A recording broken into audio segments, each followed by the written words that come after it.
সুজি আর হাতের কাছে থাকা দুই একটি উপকরণ দিয়ে এত সুন্দর বিস্কিট তৈরি করা যায়, না দেখলে বিশ্বাসই করবেন না। আসসালামু আলাইকুম, ওয়েলকাম ব্যাক টু জান্নাত ডেইলি কুকিং।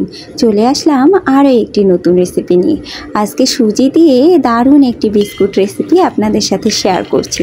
চলুন তাহলে দেরি না করে রেসিপিটি দেখে নেওয়া যাক। প্রথমেই নিয়ে নিচ্ছি 1 কাপ পরিমাণ সুজি, নিয়ে নিচ্ছি হাফ কাপ পরিমাণ চালের গুঁড়ো, এতে করে বিস্কিটটা অনেক বেশি মুচমুচে হবে। দিয়ে দিচ্ছি 2 টেবিল চামচের মতো গুঁড়ো দুধ। আপনাদের হাতের কাছে যদি গুঁড়ো দুধটা না থাকে তাহলে আপনারা স্কিপ করতে পারেন, তবে গুঁড়ো দুধটা দিলে বিস্কিটের স্বাদটা অনেক গুণেই বেড়ে যায়।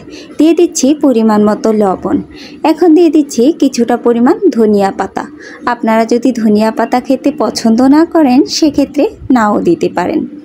এবার শুকনো উপকরণগুলোকে একটু ভালোভাবে মিশিয়ে নিচ্ছি। মিশিয়ে নেওয়া হয়ে গেলে অল্প অল্প করে পানি দিয়ে একটা ডো তৈরি করে নিব।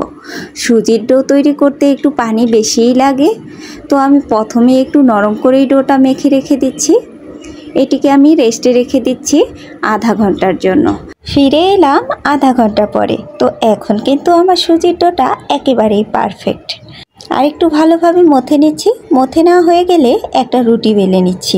আমি চালের গুঁড়ো দিয়ে রুটিটা বেলে নিচ্ছি। রুটিটাও বেশি পাতলা করা যাবে না, এই রুটিটা একটু মোটা করেই রাখতে হবে।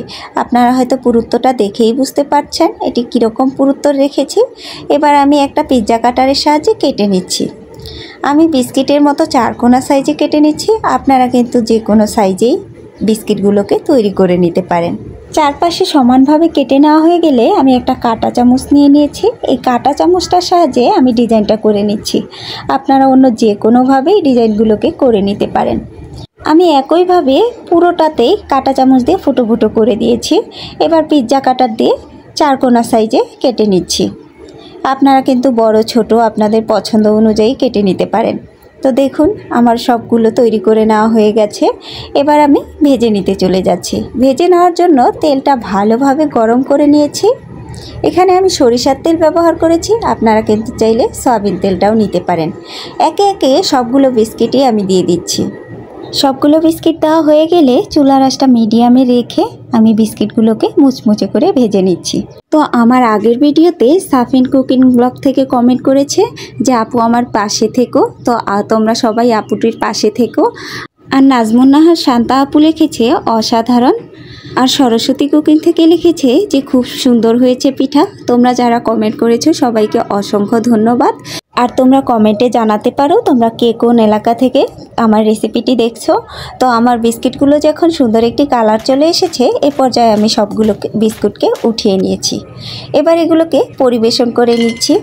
তো তোমরা হয়তো শব্দ শুনেই বুঝতে পারছো যে বিস্কিটগুলো কতটা মুচমুচে হয়েছে। আর এই বিস্কিটগুলো যেমন মুচমুচে, খেতেও কিন্তু অসাধারণ। তো আমার রেসিপিটি ভালো লাগলে ভিডিওতে একটা লাইক দিয়ে চ্যানেলটি সাবস্ক্রাইব করে আমার পাশেই থাকবে, যাতে আমি এরকম আরও নতুন নতুন রেসিপি আপলোড দিলে সবার প্রথমে তোমাদের কাছে পৌঁছে যায়। দেখা হবে আবার কোনো নতুন রেসিপি নিয়ে। সে পর্যন্ত সকলেই অনেক ভালো থাকবে। আল্লাহ হাফিজ।